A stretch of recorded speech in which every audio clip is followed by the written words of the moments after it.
Page 17 of the consultation paper, which shows the average farm having a value of $952,000 and paying $2,725 in rates.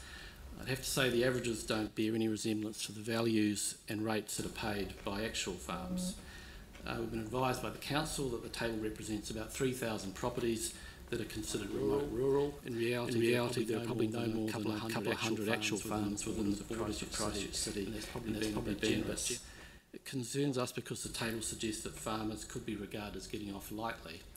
This is not the case. According to industry statistics, average rates are around $12,500 for a sheep and beef farm and around $16,000 for a dairy farm. Not that there are many dairy farms in Christchurch, apparently. This is quite a discrepancy.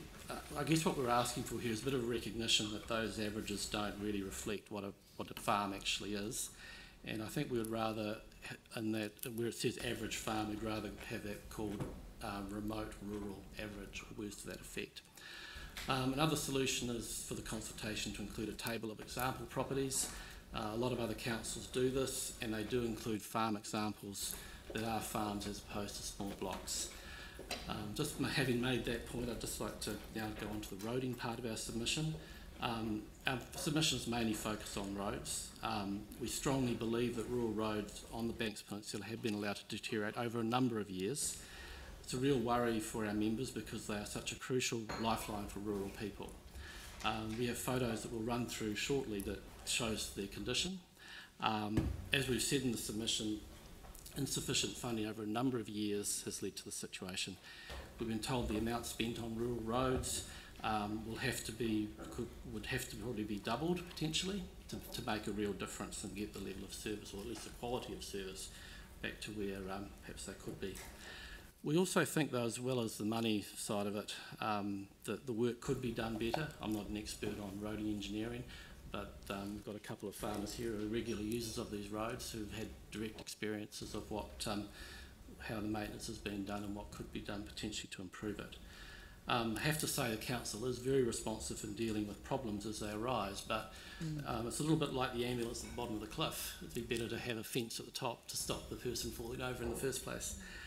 I think what we would like to see is a bit more planned preventative maintenance that will make the roads last longer and be more resilient to the effects of storms, for example. And we think this sort of investment would actually help reduce ongoing costs over time, particularly those for storm-related repairs.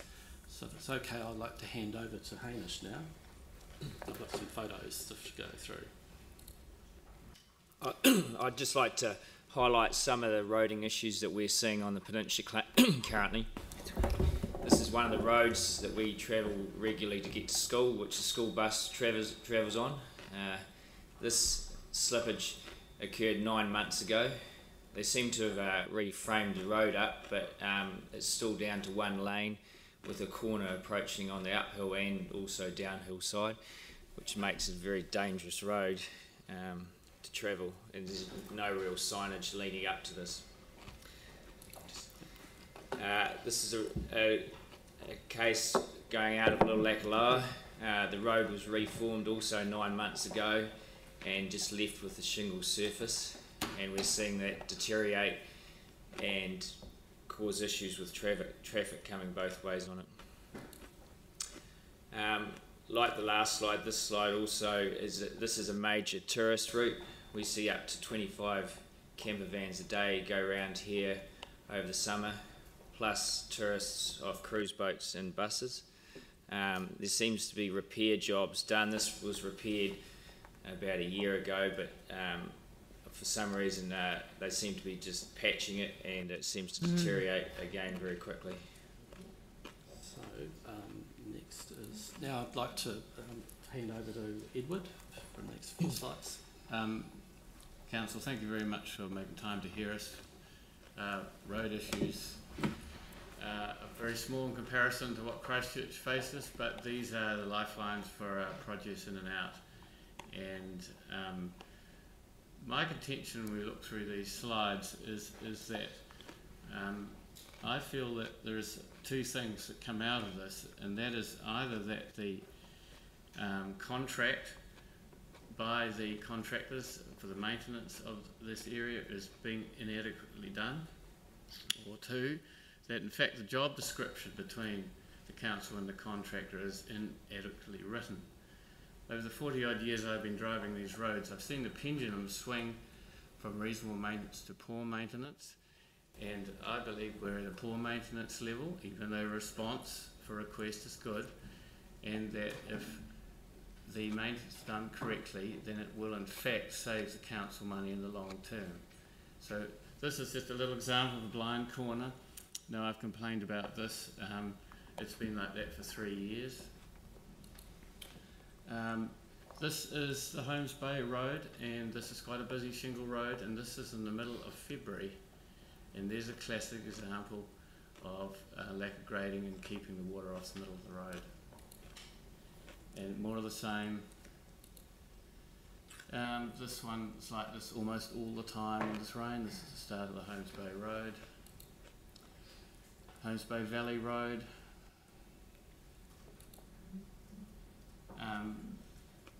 This is Little Pigeon Bay Road, and I think the thing really is there seems to be a real phobia about a maintenance grading, and I really do ask the council to review their program with the contractors, because there seems to be no standard program. Right. Obviously at this time of the year there is a classic example of a public road leading through farmland. Now that has been repaired to a degree, but if we get a good winter, that'll be like that again in the summer, and that's costing the council a lot of money. Here's another public road that feeds 2 dwellings, and through not maintaining the culvert and the edge along there, it is slumped away, and this is a very dangerous situation on a public road. We are getting people, travellers and vans and things go around there.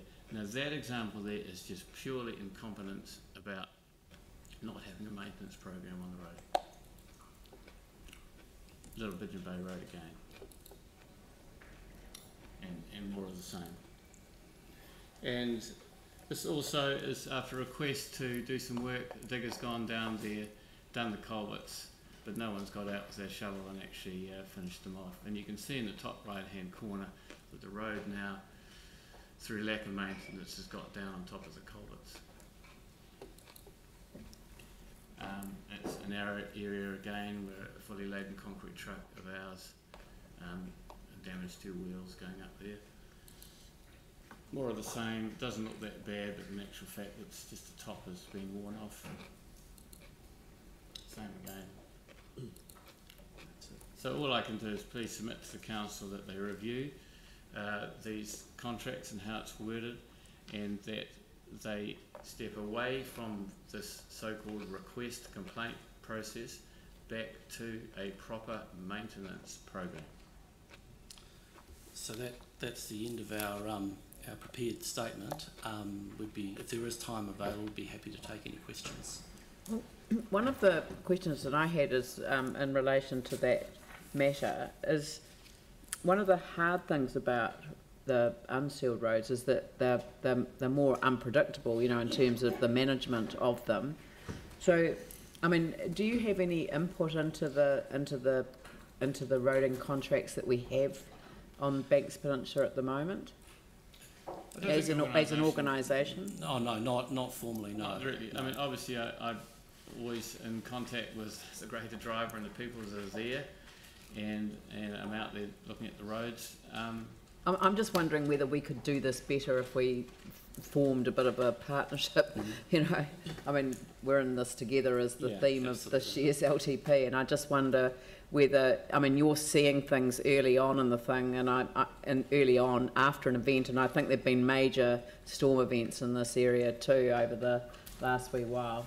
Andrew's sort of fidgeting here because I'm assuming that as the local councillor he'd like to chip in. So. I'm absolutely thinking that the community board have already said that they want to be involved in the priority setting and the way that this is done. I mean, we've heard similar narratives to what the whole council have heard just now for some time, and I'm also frustrated that we haven't been able to respond to that in any meaningful way. I mean, whether there's room for a working group or regular meetings to be set up between either Federated farmers or a representative group of Banks Peninsula farmers with the community board on a regular basis, so that we can influence the maintenance programme and the contracts and the reactive maintenance that's required as well. I mean, I'm very conscious that some of what we're seeing, we need to do some work on that as we move into winter, otherwise things are only going to get worse. I'm wondering whether a working group or something less formal than that, but that allows us to work together to get the best results for the peninsula, probably driven by the community board, might be a good way forward. I think that'd be a great idea. Yeah. Thank you. Sorry, something's gone down my throat the wrong way. Thank you very much for your submission. It's always very powerful to have a presentation that has images like that.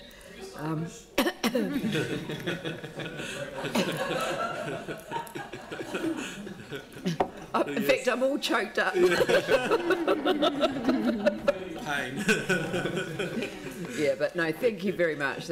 And I think Andrew's got a very good suggestion there that we could work with you on. I think it'd be great if we could find a way of actually maintaining these roads in a far more systematic way. Yeah. Great. Okay. Thank you very much. Thank you very much.